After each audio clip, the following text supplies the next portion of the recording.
ว่าได้จะจีบก็จีบได้เป็นสาวคนขยันอันนี้สาวสุดถามว่าได้มักซอนนิ่งนี่เพิ่นอยู่นิ่งๆท่าให้เพิ่นก็อยู่นิ่งๆบ่ปากบ่เว้าตอนนี้เพิ่นสิกลับบ้านแล้วทุกคนเลยไปทุกคน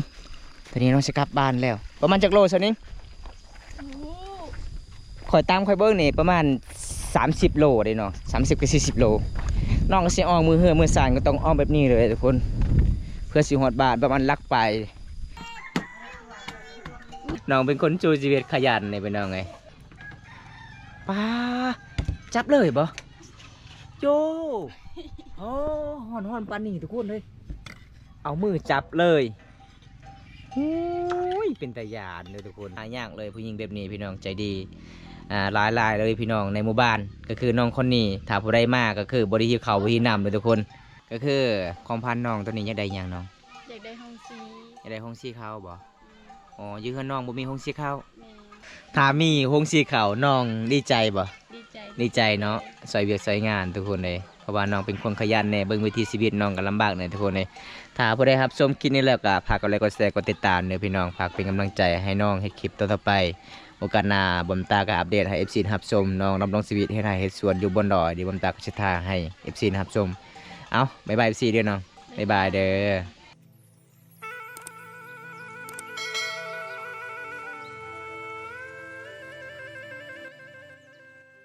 คันผู้เดียวเจ้ากับเป็นเมนตลอดเลยบ่เจ้าไปเอานำบ่เมื่อนั้นเจ้าไปหาอยู่ไสหน่อไม้เจ้าได้ลายนะเวลาเจ้าไปเอานำอยู่นี่เจ้าเข้าดงนี่เลยโอ้เจ้าบริยานมาปลาซาอยู่นี่บ่โอ้แสดงว่าเจ้านี่ไปกลางคืนนี่ไปจับรถผ่านอยู่ปลาซานี่ลายได้ หมู่บ้านบ่กล้าบ่กลางเว้นบางคนก็ยานได้มันได้ปลาซาได้ค่อยยานส่วนหลายบ้านเฮานี่คันคนชีวิตนี่มีแต่พังอย่างเดียวเนาะบ่ได้เผาเนาะกดคุมแล้วก็พังเลยทุกคนเอาตัวนี้น้องก็สิเอาน้ำมันสิแล้วเลยทุกคนเลยเพื่อสิเอาน้ำกินกับบ่แม่นง่ายเพื่อสิกลับเฮือนกลับศาลอีกโอ้ยพี่น้องลำบากหลายเลยหมู่บ้านนี้ไม่เอาเลยต้องกลงเลยเด้อฉันไปห้องคนนึงเลยไปต่อไปกับไปเลยนะเราก็ไปเสร็จแค่ทีฮะกินเว้นนี่เก่าไปเอาเดี๋ยวหกเราแซนเวอร์จันแก้วนะฉันเก้าแซนโตอย่าจะชุบอย่างกี้แซนกับเบบี้อะ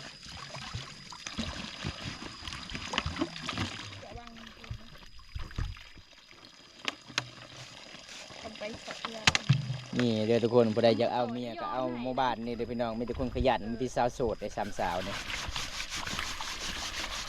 ผู้ใดไปตักน้ำนี่ถือแต่บุญรถแต่สไลด์บ่มีสไลด์ก็คือเอาดินทรายอย่างเดียวเลยล้างขวดให้มันสะอาดถ้าเราไม่ได้ล้างมันจะเป็นขี้เถ้าติดเป็นน้ำดิบทุกคนก็เจ้าบ่ได้ต้มคันสิต้มมันก็ร้อนอีกตู้เย็นบ่มีในหมู่บ้านคันสิซื้อตู้เย็นก็คือมันพังเลยทุกคนแต่นี่ฮะมึงน้อง มันไก่เดินทางอันนี้คือสาวแก้วเด้อพี่น้องว่าได้จะจีบก็จีบได้เป็นสาวคนขยันอันนี้สาวสุดถามว่าได้ฮักเพื่อนนี่เพื่อนฮักสุดใจอีหลีเด้อันนี้คือสาวนิ่ง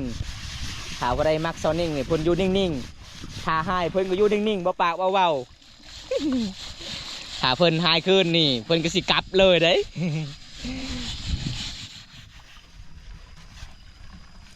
เป็นสาวไม่ค่าขายตำส้มมะละกอเลยทุกคนเวลางานดอกนี่เพื่อนตำมะพุงเก่งเลยพี่น้องเลยเพื่อนได้กำไร100,000 กีบวันนี้ซื้อเกลือปีนัว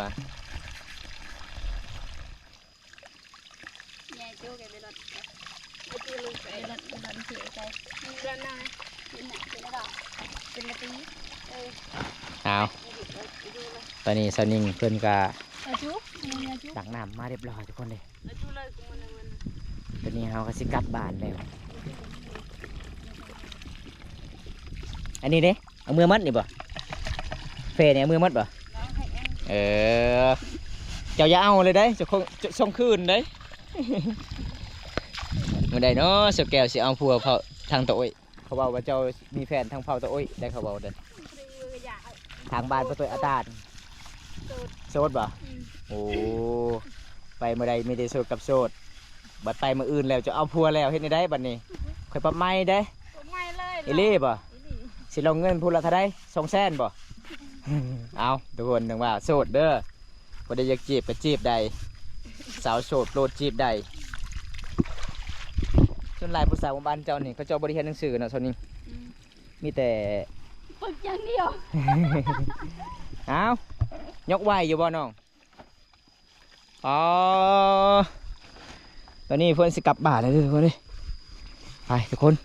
ตอนนี้น้องสิกลับบ้านแล้วประมาณจักโลส่วนนี้ข่อยตามข่อยเบิ้งนี่ประมาณ30 โลเลยเนาะ30 กับ 40 โลน้องก็สิอ้อมมือเฮือมือสานก็ต้องอ้อมแบบนี้เลยทุกคนเพื่อสิฮอดบ้านประมาณลักไปลักก็กลัวเลยล่ะ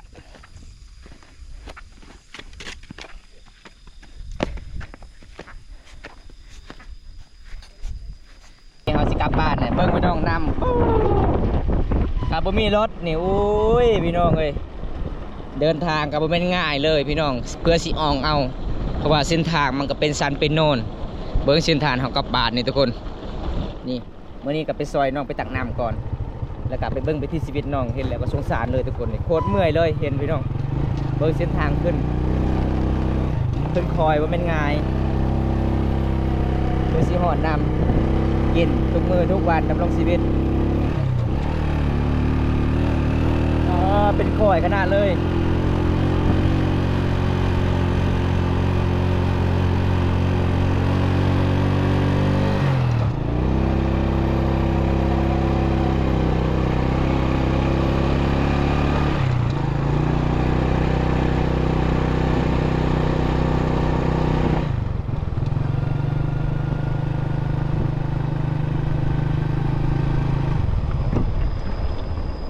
ตัวนี้แม่นเฮากะสีไก่สีหอดหมู่บ้านเลยทุกคนเลยหมู่บ้านนี่เขาเจ้าอยู่ตามตีนภูเขาทางพูนพี่น้องเป็นหมู่บ้านบ่มีน้ำห้วยใหญ่น้ำห้วยน้อยกับบ่มีก็เลยเอาน้ำกินมันยากหลาย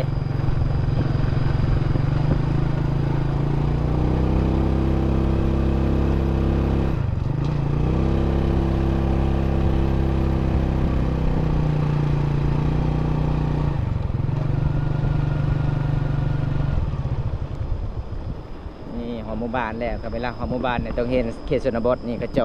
หาไปยิงนกเห็นบ่ทุกคนอันนี้คือเส้นทางเข้าทางกลางหมู่บ้านเลยเห็นบ่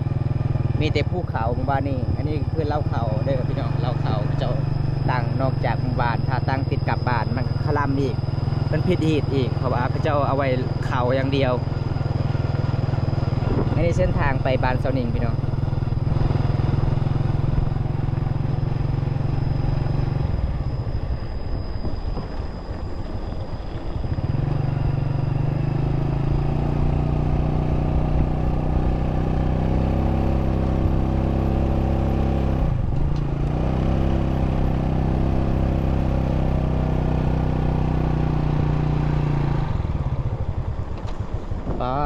ลักตายเลยทุกคนลักกลัวเพื่อสีหอดเฮือนของสาวนิงอันนี้บ้านสาวนิงเห็นบ่เป็นเฮือนน้อยๆเลยทุกคนเลย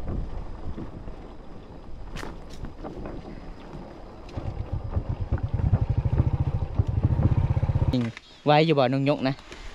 ไว้บ่เอาทุกคนตอนนี้น้องก็ขึ้นเฮือนขึ้นศาลก่อน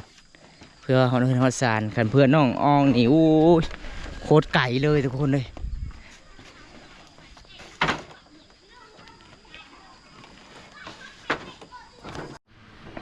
เป็นได้ส่วนนี้มาเฮือนมาศาลแล้วรีบนำเนาะมันไก่เลยทุกคนที่ไข่เพื่อนมีน้องสาวใจดีน้องสาวเพื่อนกัดซอยอีกหนึ่งข่าวเป่าไฟบรรยากาศยามแรง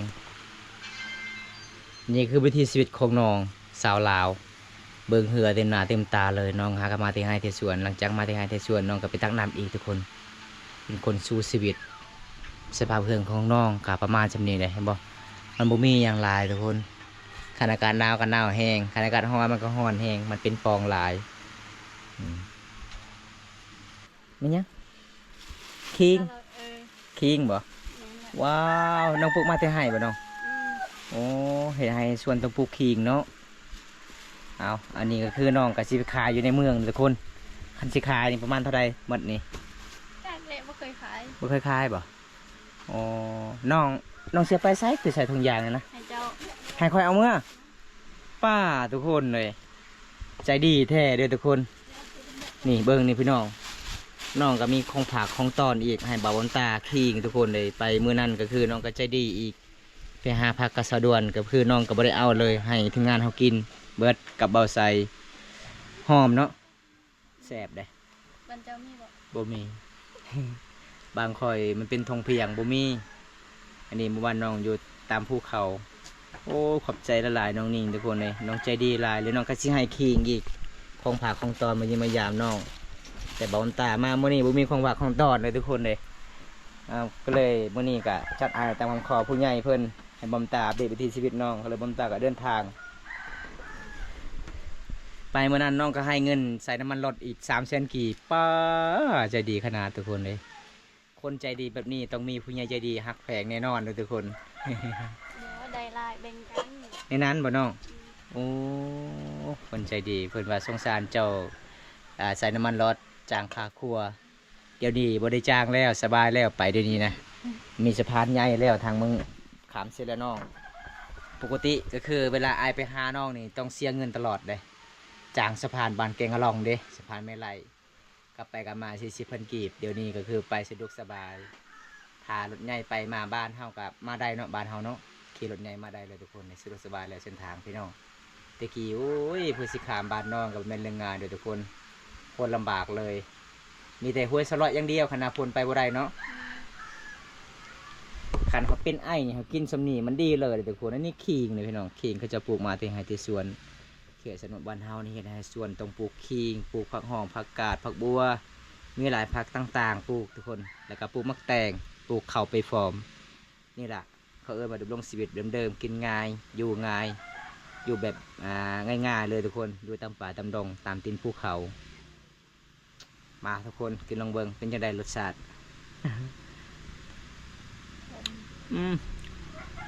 แซ่บหอมๆถ้าเป็นไอเนี่ยกินนิดเศร้าเนาะ จะบัดกระหายบัดแก้วดาบัดสม เดี๋ยวเราบัตรนะเดี๋ยวเรา ดัง บัตรกระหาย อาจารย์แกว่าบัตรอะไรยัง บัดสม บัตรเสริมผักหอมจากผักหอมมียังทุกคนเลยจากผักหอมเปย์จากผักหอมมียังบ่มตากับโบคือกันบัตรกระหายก็คือเวลาเราใส่กับลาบปลาเนาะกอยปลามันแสบผักอันนั้นทุกคน แก้คืนเขา น้องเคยไปเฮ็ดงานบ่น้องคือเบาลาวเก่งขนาดเลย บ่เคย โอ้ เสือทำหมู่บ้านเบิ่ง โอ้หนังสือกับโบเฮียนแต่เป็นยังน้องคือเบาภาษาลาวใดนะ เรียนป .1 ออก ปหนึ่งโอ้ขันเจ้าเฮียนจบปห้าเนี่ยจุเก่งขนาดนี้น้องเลยคือสาวเพลงมากับสาวกาดสาวเพลงมาเห็นจบมสามสาวกาดจบปห้าแต่เก่งผู้จบปห้า ปห้านี่ไปฮอดไทยเซ้ยเฮียนจบมสามนี่ไปไทยบกาเพื่อนว่าบกาไปไทยเดี๋ยวนี้สาวกาดไปเฮ็ดงานอยู่ประเทศไทยแล้วทุกคนเป็นสาวสวยในหมู่บ้านสาวนิ่งก็คือสาวนิ่งก็สวยแบบธรรมศาสตร์เพราะว่าน้องก็เฮ็ดให้เฮ็ดสวยเป็นคนขยันหันไปเฮ็ดงานน้องก็บ่มีไผช่วยเวียกช่วยงานอีพ่ออีแม่อีพ่อก็อีพ่อเลี้ยงเองเนาะอีพ่อแท้ๆก็ปะแล้วทุกคนเลยเอาเมียใหม่ได้เมีย5 คนแล้วเมีย5 คนก็คืออยู่นำกันบ่ได้บ่เราเอาผู้นี้ปะเอาผู้นี้ปะคิดว่าเราเอาหมด5 คนอยู่นำกันเลย บ่ เราบ่ไหวคือกันเนาะแต่ขายขะดองตอนนั้นนี่แม่จะว่าขะดอง300,000 กีบเด้ ก็เดี๋ยวนี้บ้าคนละ50 ล้านกีบก็เป็นเรื่องง่ายเลยทุกคน5 คนก็คือตกทรง100 ป่ายเฉพาะขาดองไก่อีกทั้งหากสวยเขา เบิ่งไฟเจ้านาจะดับมาเลย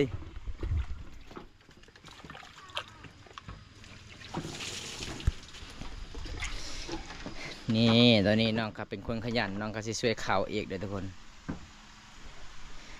น้องสาวลาเจ้าไปใช้คือบ่เห็นอยู่เฮือนน่ะน้องสายลาเจ้าน้องสาวลาเจ้าฮู้บ่สาวลาบ่สาวลาเจ้านะน้องสาวลาเจ้า นั่นเด้แม่อุ้ม อ๋อน้อยๆได้น้องคิดว่าสาวลาน้องก็เลยถามผู้ใดลานะนี่มาเฮือนมาซ่านน้องก็ช่วยเขาอีก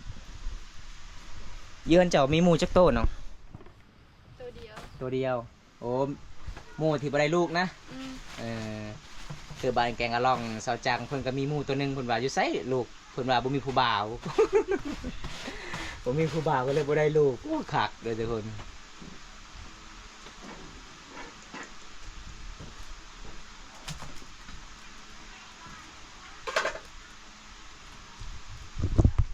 อันนี้วิถีชีวิตประจำวันของสาวนิ่งเด้อพี่น้องนี่น้องก็สวยขับแบบนี้เลยอันนี้เป็นข้าวไห่มันแซ่บเลยทุกคนข้าวเป็นเม็ดสีดำๆใหญ่ๆถ้าข้าวหน้าถ้าข้าวหน้าเป็นเม็ดน้อยๆเนาะเบิ้งวีผู้สาวเด้อทุกคนผู้ใดใจดีก็ซื้อให้เด้อพี่น้องเครื่องสำอางผู้สาวก็ประมาณสำนี้เด้นี่บ่มันบ่มีหยังหลายทุกคนในเครื่องสำอางผู้สาวนี่มีแต่อันนี้เขาเอิ้นว่าอะโลซันบ่น้ำยังนี่นะแล้วก็ครีมโอ้ยอันนี้ยังกะทิมัดผมสงสารน้องบ่มีเงินจักซื้อทุกคนน้ำมันเทาผิวก็บ่ได้ทาเลยบ่เจ้าโอ้ใครเจ้าทาน้ำมันเทาผิวนี่ให้งามเลยได้ข่อยจึงลงเลยไปมื้อหน้านะ ขนาดน้ำมันผิวบ่เคยซื้อเลยบ่เนาะน้องบ่เคยใส่บ่เคยซื้อเลยขยันหลายๆเลยน้องคนนี้ทุกคน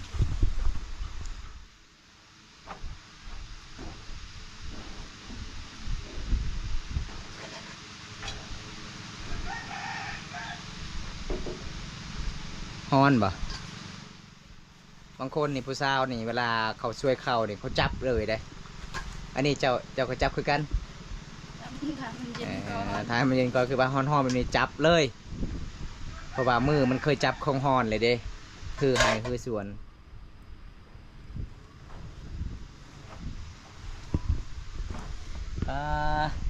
หอมขนาดเลยข้าวไห้ทุกคนพอเราจะกินข้าวไห้กันมาบานสาวนิ่งเด้อเพิ่นก็ตอนหับปีอย่างดีเลยพี่น้องเป็นคนดีเป็นคนขยันเป็นคนเว้าซื่อสัตย์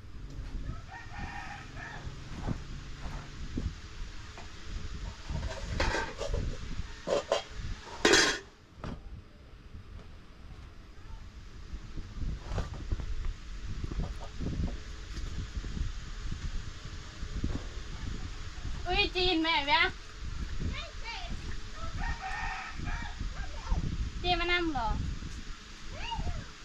ไม่ยั่วได้รันเกล้าไหม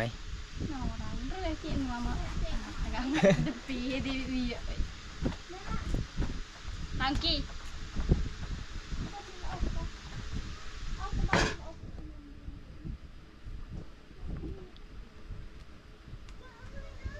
ใส่ติดเดียว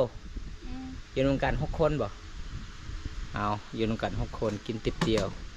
ถ้าแขกมาเนี่ยแขกกินหมดเรียบร้อยเจ้าของเหือนไม่ได้กินย่างเลยทุกคนเลยนี่พี่น้องขยันหลายๆเลยสุดยอดเลยทุกคนสาวลาวเขตนี่เป็นสาวบ้านป่ากับว่าได้เลยพี่น้องเป็นสาวอยู่ตามภูเขาหมู่บ้านนี่กะสาวโสดหลายคนนี่เป็นคนขยันตักน้ำยามแรงๆขยันสุดๆเลยทุกคนเลยก็ได้เอาเมียเขตนี้บอกเลยว่าขดองกับบ่แพงแต่50 ล้านเนี่ยทุกคนบ่แพง50 ล้านได้ 50 ล้านเงินกีบ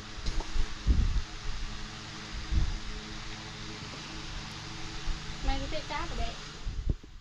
เตือนจ้า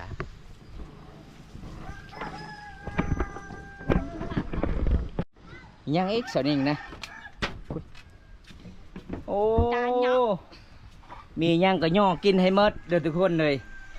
มีมะม่วงกระสอซุกเพิ่นกระสิย่อให้กินอีกให้หมดทุกคนเลย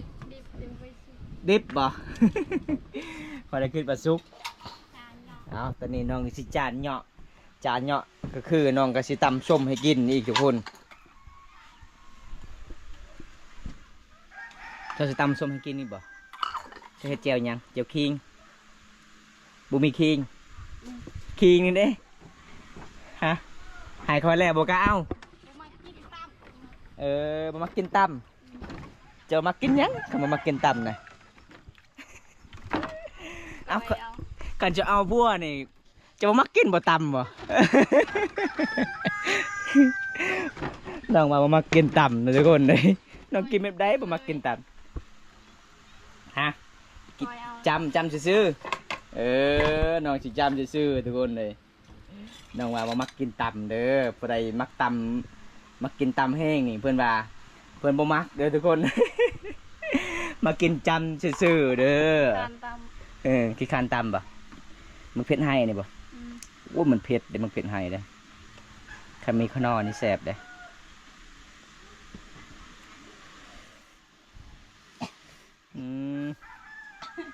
ยังมาเผ็ดข้าวตาน้องก็สิตำสิกินส้มอีกทุกคนเลยส้มมะม่วงเลยมันกัดยังแรงน้องว่าหิวส้มแล้วอากาศมันร้อนหลายน้องก็สิเฮ็ดแจ่วตอนนี้แจ่วบ้านเฮานี่บ่มีปลาแดกเลยพี่น้องบ่มีน้ำตาลมีแต่เกลือเป่งนัวมักพริกผสมเข้ากันกินเลยกินแบบง่ายๆนี่แหละคือเอิ้นว่าสาวลาวเขตชนบทมีหยังก็ย่อให้กินเบิดมีมะม่วงก็ย่อให้เค้กกินโอ้ยพี่น้องจังมาใจดีหลายแท้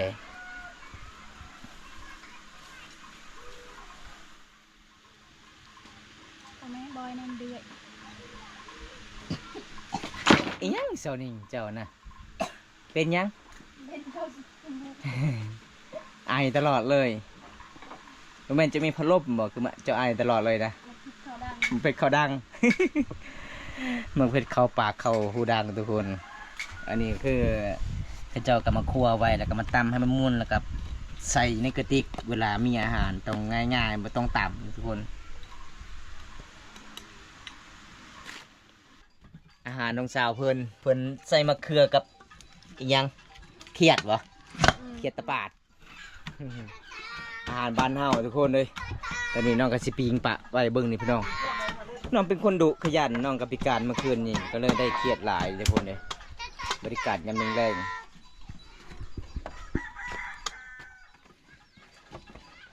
ใส่มะเขือแล้วแซ่บเนาะอาหารบ้านเฮาเนาะยังมาทานอาบน้ำมาเจ้าบ่โอ้ใส่เผ็ดลายเพิ่นว่า ได้ได้เลยจัดการไอ้ ใส่ลายแซ่บลายเด้อทุกคน เนี้ยกับแตงหนักเป็นตัว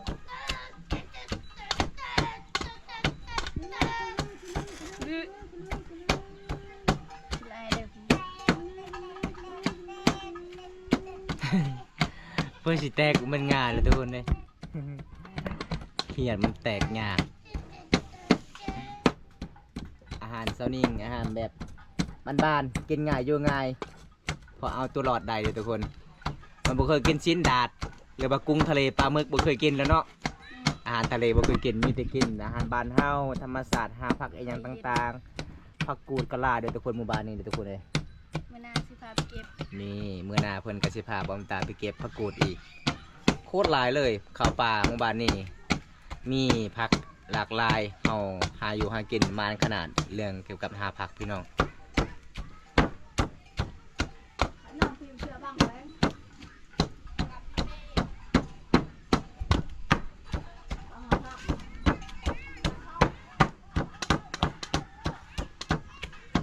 หมอจะบ่ได้แตกว่าจะตำแห้งๆบ่บ่ได้แตก คันหมอแตกแล้วได้เงินมาติไสซื้อวันนี้บ่มีเงินเด้หอนแท้หอนว่าเบิ่งเหือของน้องเต็มหน้าเต็มตาแต่น้องคนนี้ก็ขยันเรื่องความหอนเพิ่นบ่ได้ยากเพิ่นว่า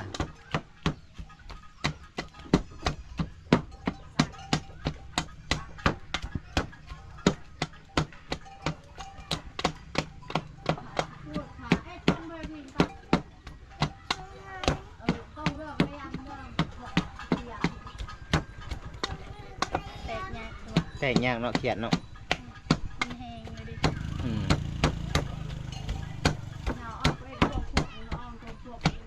เน่าเป็ดเปละเป็ดเน่า เบิ่งทุกคนแตกยากขนาดเลยในรายการเพิ่นงามเด้จะเบิ่งเป็นบ่มองเจ้านะจักมองตัวนี้นะจะว่าเป็น อ่า 5 โมงจักนาที สาว 20 นาที2721บ่มองค่อย7 โมง 85 นาที มีบ่85 นาทีบ่มี สมองหนึ่งมีจักนาทีอ่ะจะมาเป็นเบิ่งมอง60 1 วิหนึ่งนาทีมีจักวิ น้ำมันจัก แน่มาทุกคน เบิ่งแต่มอง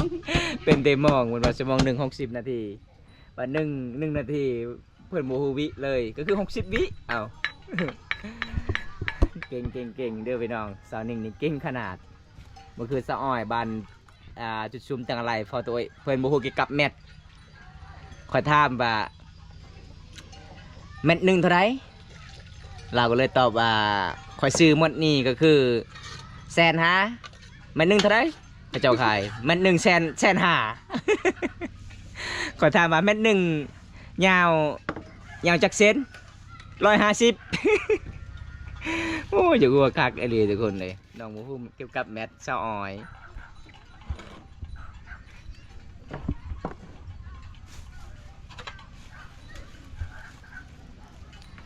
ขณะการห่อน้องก็เฮ็ดกินทุกคนเลยอยู่กับเตาไฟห่อนลายเลย ปืนดำเบิด สงสารน้องบ่มีน้ำบุบานบ่มีน้ำถ้ามีน้ำสิเจาะมีบ่น้ำบุบานเจ้าบ่คันเจาะบ่ มีเนาะบางคนมีเงินมีคำเขาเจ้าเจาะเอาแล้วก็ใส่ใดน้องบ่มีเงินบ่มีคำก็เลยน้องกับบ่มีเงินอยากเจาะทุกคนเลยที่จ้างเขาเจ้า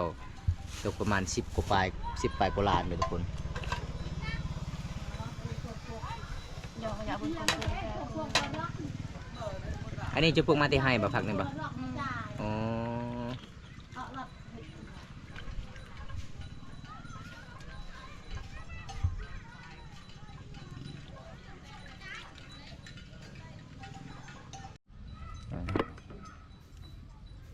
มื้อหนึ่งมีจักเทื่อจะกินข้าวเช้านี่3 เทื่ออันนี้ก็คือกินข้าวแรงแล้วเจ้าตลอดบ่เฮ็ดกินบ่อ๋อบ่แม่นเจ้าเฮ็ดแต่ข่อยมามื้อนี้บ่เจ้ หลังจากข่อยบ่ได้มานี่มีแต่แม่เจ้าเฮ็ดกินนะ มีเสือทำไม่เบิ่ง อ๋อแสดงมาขยัน ทำเลย โอเคจังหน่อยก็สิถามน้องเบิ่ง หาประกันเลยเนาะ เขาว่าขี้คร้านก็บ่ยาน เออ น้องเป็นคนชูชีวิตขยันนี่เป็นน้องไงเฮ็ดกินเก่งเก่งขนาดเลยน้องเฮ็ดกิน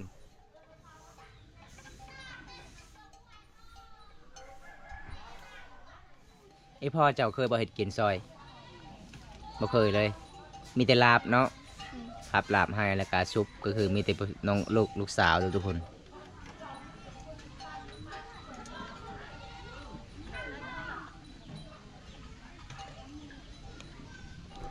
เ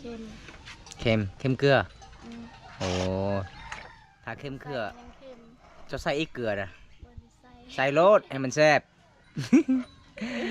ใส่หลายแซ่บหลายเด้เขาเบาเด้ เค็มแล้วอันนั้นคมนี่ เออเขาบอกว่าใส่หลายแซ่บหลายเฮือนน้องประมาณสำนี้อันนี้คือเปน้องสาวเพิ่นเอาผ้าถุงมายิบใส่น้องกระซิกใส่มะเขือกับเขียดตะปาดเลยทุกคนเลยอาหารบ้านเฮาบางคนยังบ่เคยกินกับย่านเลยทุกคนคิดว่าคนโบราณเด้เฮาเคยกินมันก็กินได้กินลงอยู่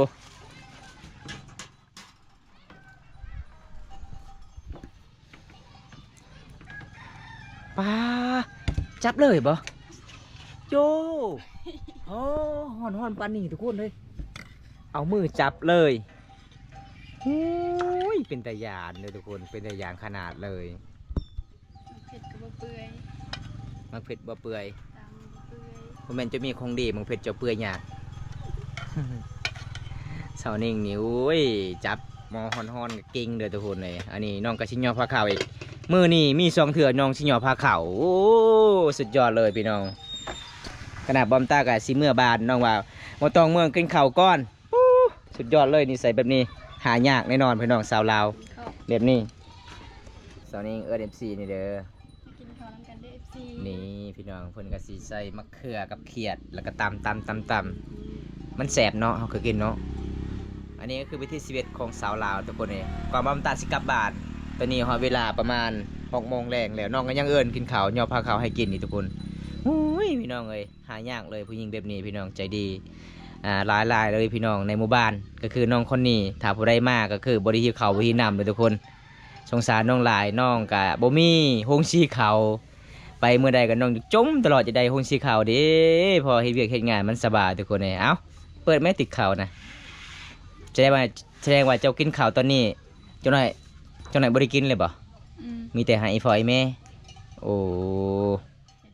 ไปเล่นอีกไปเล่นยังไปเล่นผู้บ่าวบ่ ไปหาสัญญาณ ไปหาสัญญาณโอ้อยู่ผู้พุ่นโอ้ปีนภูเขาอีกกินข้าวเลยอาบน้ำเนาะอาบน้ำแล้วก็ไปเล่นโทรศัพท์ปีนภูเขามาทุกคนมานี่อาหารแซ่บๆเลยทุกคนก็ได้อยากมากก็คือมากินได้เฮือนของน้องพี่น้องเป็นตามประเพณีของชมเผ่าบรูมังกรเด้อเอาทุกคนตอนนี้ก็คือกินข้าวกินน้ำแล้วน้องกับสิยอพาข้าวอีกก่อนสิกลับบ้านประเพณีประเพณีของสาวลาวชมเผ่ามังกรนี่ใจดีละหลายคนเลยทุกคนไปเมื่อใดกับเพื่อนน้องกับบ่ผิดหวังเลยน้องคนนี้ใจดีสุดๆเลยทุกคนเลยแต่ฝากมังกรสีค่ำๆเนี่ยบ่คอยเจียงบันไดทุกคนนี่เพื่อน3 บันช่องน้องก็สิเป็นคู่ก็คือแบบทั้งนี้แหละทุกคนเลยมันเหื่อนน้อยๆพี่น้องเป็นยังไงเมื่อนี้เมื่อไรบ่ บ่ได้เมื่อได้ฮ้อน ฮ้อนโอ้ขนาดคอยเห็นเจ้ามาแต่ให้แต่ส่วนไปตักน้ำเฮ็ดกินอีกบ่ได้เมื่อยบ่โอ้แต่ยอมรับก็คือฮ้อน เรื่องฮ้อนนี่ครับบ่ได้เนาะมันฮ้อนอีหลีทุกคนเลยมื้อนี้ขอขอบใจหลายเด้อที่ต้อนรับอ้ายเป็นอย่างดีแล้วก็พาอ้ายได้รับชมวิถีชีวิตน้องโอกาสหน้ามีเวลาว่างอ้ายก็มาเยี่ยมมายามกันใหม่เนาะความพันน้องตอนนี้ก็คืออยากได้คงสีอย่างเดียวบ่ อยากได้ห้องซี อยากได้ห้องสีขาวบ่อ๋ออยู่เฮือนน้องบ่มีห้องสีขาว แม่ ก็คืออยู่เฮือนสาวบ้านคือเขาเจ้ามีแล้วเนาะเจ้าเนาะ โดย เฮือนเฮายังบ่มีถ้ามีห้องสีขาวน้องดีใจบ่ ดีใจ ดีใจเนาะใส่เวียกใส่งานทุกคนเลยเพราะว่าน้องเป็นคนขยันเนี่ยเบิ่งวิถีชีวิตน้องก็ลำบากเนี่ยทุกคนเลยถ้าผู้ใดครับชมคลิปนี้แล้วก็ฝากกดไลค์กดแชร์กดติดตามเด้อพี่น้องฝากเป็นกำลังใจให้น้องให้คลิปต่อๆไปโอกาสหน้าบอมตาก็อัปเดตให้ FC รับชมน้องดำรงชีวิตให้ได้เฮ็ดสวนอยู่บนดอยเดี๋ยวบอมตาก็สิทาให้ FC รับชมเอาบ๊ายบาย FC เด้อน้องบ๊ายบายเด้อ